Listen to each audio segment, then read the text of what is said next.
बिस्मिल्लाहिर्रहमानिर्रहीम। मोहतरम ख़वातीन और हज़रात, जो ऐसे अफराद हैं कि जिनका वज़न बहुत ज़्यादा है, वो वज़न कम करना चाहते हैं, तो आजकल जो नई चीज़ें चली हुई हैं उनमें जो इंजेक्टेबल चीज़ें आई हुई हैं, मुख्तलिफ इंजेक्टेबल्स हैं जिनमें टर्ज़ेपेटाइड या सीमाग्लूटाइड, ये ऐसी चीज़ें हैं कि इन पर बहुत से लोग जो हैं वो जा रहे हैं, और ख़ुसूसन वो अफराद जो वज़न को कम करना चाहते हैं, तो हमारे पास अक्सर आते हैं और कहते हैं कि ये वाले इंजेक्शन जो हैं ये अगर हमें लग जाए, हम वजन कम करना चाहते हैं। तो आज बात करते हैं टर्ज़ेपेटाइड के हवाले से। सीमाग्लूटाइड, टर्ज़ेपेटाइड, ये ऐसी चीज़ें हैं कि जो हफ्ते में एक दफ़ा इंजेक्टेबल के तौर पर आपको दी जाती हैं, और ये उन अफराद को दी जाती हैं जो कि या टाइप 2 शुगर का शिकार होते हैं या उनका वज़न जो है इंतहाई ज़्यादा होता है। ये जो है बुनियादी तौर पर काम कैसे करती है, इसका मैकेनिज़्म ऑफ एक्शन ये है कि ये आपकी बॉडी में जाके और आपके जो गट हार्मोन्स हैं GLP-1 और इस तरह और हार्मोन्स हैं आपकी गट में, कि जब हम खुराक करते हैं, जब खुराक लेते हैं, जब हाजमे का अमल स्टार्ट होता है, तो ये हार्मोन्स रिलीज होती हैं और ये आपके पेनक्रियास को सिग्नल्स भेजती हैं कि जब शुगर ज़्यादा हो गया है तो वहाँ से इंसुलिन आता है, और या अगर शुगर कम हो गया है तो एक काउंटर सिग्नल जाता है कि ग्लूकागॉन भेज दें ताकि ब्लड में शुगर का लेवल बढ़ाया जा सके, क्योंकि आपका पेशेंट जो है वो हाइपोग्लाइसीमिया में जा रहा है। तो इसी तरह जब शुगर कम और ज़्यादा होने की जो उनका जो साइकिल होता है, उस दौरान में इंसुलिन और ग्लूकागॉन और ये चीज़ें आ रही होती हैं आपके पैनक्रियास से, और इसी की वजह से आपका शुगर जो है वो कंट्रोल रेंज में रहता है। अब चूंकि हमारी खुराकें ऐसी हैं कि रिच खुराकें हैं, कार्बोहाइड्रेट्स उनमें ज़्यादा है और ये चीज़ें ज़्यादा हैं, तो उनको कंट्रोल करने के लिए और आपके ब्लड शुगर लेवल को कंट्रोल करने के लिए जो इंसुलिन का अखराज होता है वो ज़्यादा होता है। कुछ अरसे में आपके इंसुलिन के जो बीटा सेल्स हैं, जहाँ से इंसुलिन बन के आ रहा है पेनक्रियास से, तो वो कंज्यूम हो जाते हैं, वो वेयर एंड टेयर के साथ वो ख़त्म हो जाते हैं। और आजकल खुसूसन, पहले जनाब कहीं 50 साल के बाद लोगों को शुगर होता था, टाइप 2 शुगर का फिर जो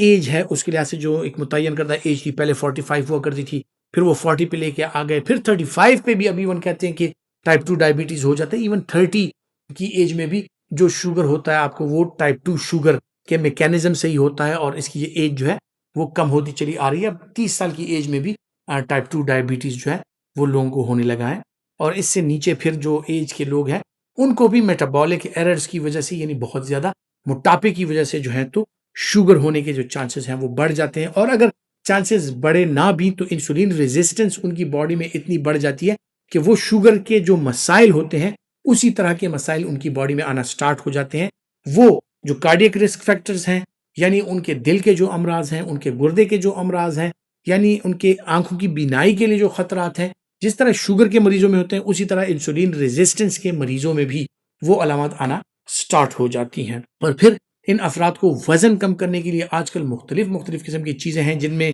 सीमाग्लूटाइड, टर्ज़ेपेटाइड इंजेक्टेबल, जो GLP-1 एनालॉग्स हैं, ये हम देते हैं। या जो है तो अक्सर औकात जो है तो जो मॉर्बिडली ओबीस हैं, जिनकी ओबेसिटी की वजह से, मोटापे की वजह से उनमें प्रॉब्लम्स होती हैं, उनकी गट मैदे की सर्जरी जो होती है, स्लीव गैस्ट्रेक्टमी या बेरियाट्रिक सर्जरी जिसको कहा जाता है, या गैस्ट्रिक बाईपास जिसको कहा जाता है, तो वो वाली सर्जरीज होती है, और उसके थ्रू लोग अपने वजन को कम करना स्टार्ट करते हैं। तो सबसे जो बुनियादी चीज़ है, टर्ज़ेपेटाइड के हवाले से आज हम बात कर रहे हैं, लेकिन उससे पहले एक चीज़ है कि आप जब भी दवाइयों पर जाते हैं और ऐसी दवाइयों पर जाते हैं, तो उससे पहले जो आपकी बुनियादी चीज़ें हैं उन पर आप सोच लें कि आपकी डाइट और आपकी रूटीन, तो डाइट और एक्सरसाइज और वेट मैनेजमेंट जो है वो पहले अगर उसी बुनियादी तरीकों से की जाए तो आपको जो साइड इफ़ेक्ट्स हैं उनसे आप महफूज रह सकते हैं, और आपको दवाई की या सर्जरी की ज़रूरत नहीं पड़ती। अब टर्ज़ेपेटाइड जो है वो हफ्ते में एक बार लगने वाला इंजेक्शन है, जो कि क्या करता है, रेगुलेट करता है उन सिग्नल्स को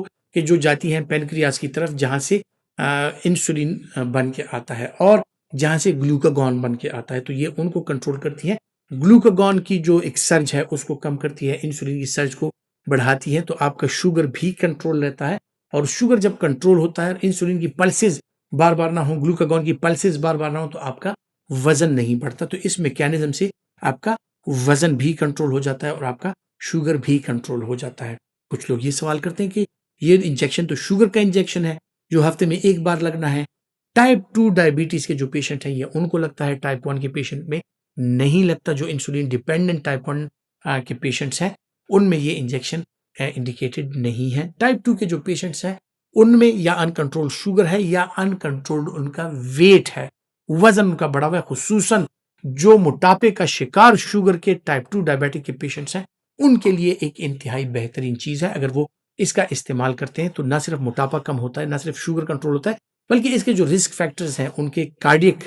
रिस्क फैक्टर्स वो कम हो जाते हैं, तो उनको दिल की बीमारियां कम होती हैं, रीनल फैक्टर्स जो हैं वो कम हो जाते हैं, उनको गुर्दे की बीमारियां कम होती हैं। तो इंतहाई ज़बरदस्त चीज़ है। अगर टाइप 2 डायबिटिक पेशेंट जो कि ओबीज हैं, जिनका बॉडी मास इंडेक्स 30 से ज़्यादा है, अगर वो इस्तेमाल करें तो उसके लिए बेहतरीन है। फिर अगर अनकंट्रोल्ड शुगर है और मोटापा है, ओवरवेट है, तो उन लोगों में ये BMI 27 से अगर ऊपर हो, उनमें भी इस्तेमाल किया जा सकता है। लेकिन अगर आप डायबिटिक नहीं हैं और महज वजन कम करने के लिए आपका डॉक्टर, आपका एंडोक्राइनोलॉजिस्ट, आपका मेडिकल स्पेशलिस्ट या आपका डायबिटोलॉजिस्ट ये तजवीज़ करता है, तो इसके लिए ज़रूरी है कि आपका BMI जो है वो 30 या 32 से ऊपर होना चाहिए। इससे नीचे के BMI पे अगर आप स्मार्ट होने के लिए करना चाह रहे हैं, तो ये आपके लिए नुकसानदेह हो सकता है और मेटाबॉलिक एरर्स जो है आपको मज़ीद दुश्वारियाँ, यानी जो गुर्दे के मसाइल हैं, मैदे के मसाइल हैं, जिगर के मसाइल हैं और दिल के मसाइल हैं, उनका आपको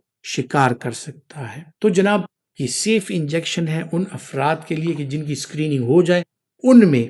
किडनी फंक्शंस नॉर्मल हों, उनके जो हैं तो दिल के फंक्शंस नॉर्मल हों, उनमें ओबेसिटी हो, अनकंट्रोल्ड शुगर हो, वजन मुकम्मल बढ़ रहा है, मुसलसल बढ़ रहा है और शुगर कंट्रोल नहीं हो रहा, तो इनके लिए जो है तो टर्जेपेटाइड एक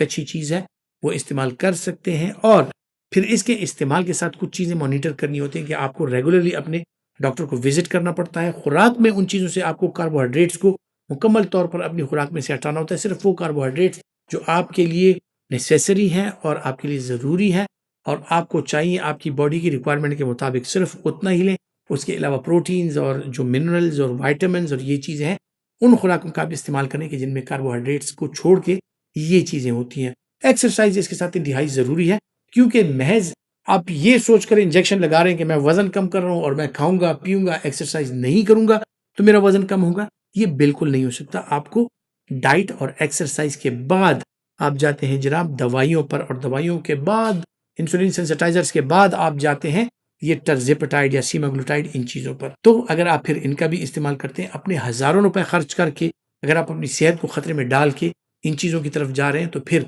आपको यकीनी तौर पर जो बुनियादी चीज़ है लाइफस्टाइल मॉडिफिकेशन, वो पहले कर लेनी चाहिए। इसके साइड इफेक्ट प्रोफाइल के हवाले से अगर बात की जाए, इसके जो माइनर साइड इफेक्ट हैं उनमें हाइपोग्लाइसीमिया यानी शुगर कम हो सकता है। इसके अलावा जो है तो नोजिया, वॉमिटिंग, भूख का ना लगना, मतली का एहसास होना, खुराक को जो है तो रुझान ना होना,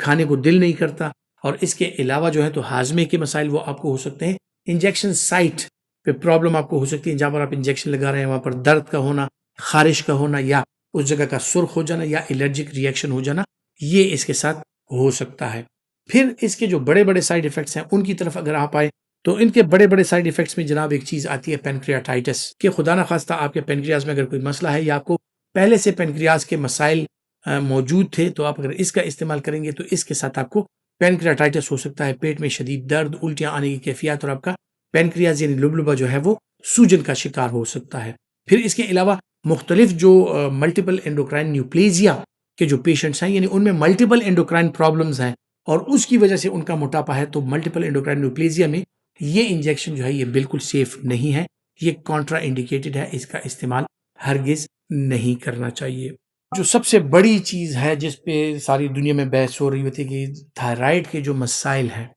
तो थायराइड के हवाले से इस दवाई को बहुत उछाला गया कि इसके साथ इसका इस्तेमाल करने वाले लोग जो हैं वो थायराइड के मसाइल का शिकार हुए, खुसूसन थायराइड कैंसर का शिकार हुए। तो इस पर जब रिसर्च की गई, जो जीन्स हैं थायराइड, जो मेडुलरी कार्सिनोमा ऑफ थायराइड है, उसके हवाले से अगर आपकी फैमिली में फैमिली हिस्ट्री पॉजिटिव है, वालिदैन में से किसी को थायराइड के मसाइल थे, खुसूसन जो मेडुलरी कार्सिनोमा है थायराइड का, अगर उसके हवाले से वो थायराइड कैंसर का शिकार थे, तो आपको फिर अपने डॉक्टर से मशवरा करना है। उससे पहले स्क्रीनिंग करनी है कि खुदा न खास्ता आप थायराइड के किसी मसले का शिकार तो नहीं है। अगर खुदा न खास्ता आप में ये अलामत पाई गई, तो ये जो है आपके लिए मुश्किलात का सबब बन सकता है और थायराइड कैंसर के जो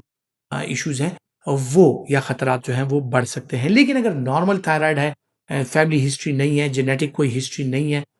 तो ऐसे लोगों में इसके साथ जो है थायराइड कैंसर होने के जो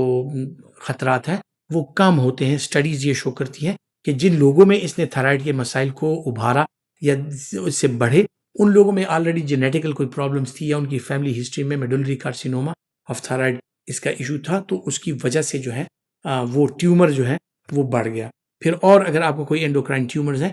तो ये कॉन्ट्रा इंडिकेटेड होगी। मतलब कहने का ये है कि आप बगैर किसी मुस्तनद डॉक्टर के मशवरे के और चेकअप के आप टर्जीपेटाइड या सीमाग्लूटाइड या इसका इस्तेमाल इसलिए ना करें कि आपको अपनी किसी पड़ोसन ने बताया कि जी मेरा तो वज़न ये था, डॉक्टर साहब ने मुझे ये हफ्ते वाली इंजेक्शन लिख के दी, उसके साथ जी अल्हम्दुलिल्लाह मेरा वज़न कम हो गया, और आप भी स्टार्ट कर लें।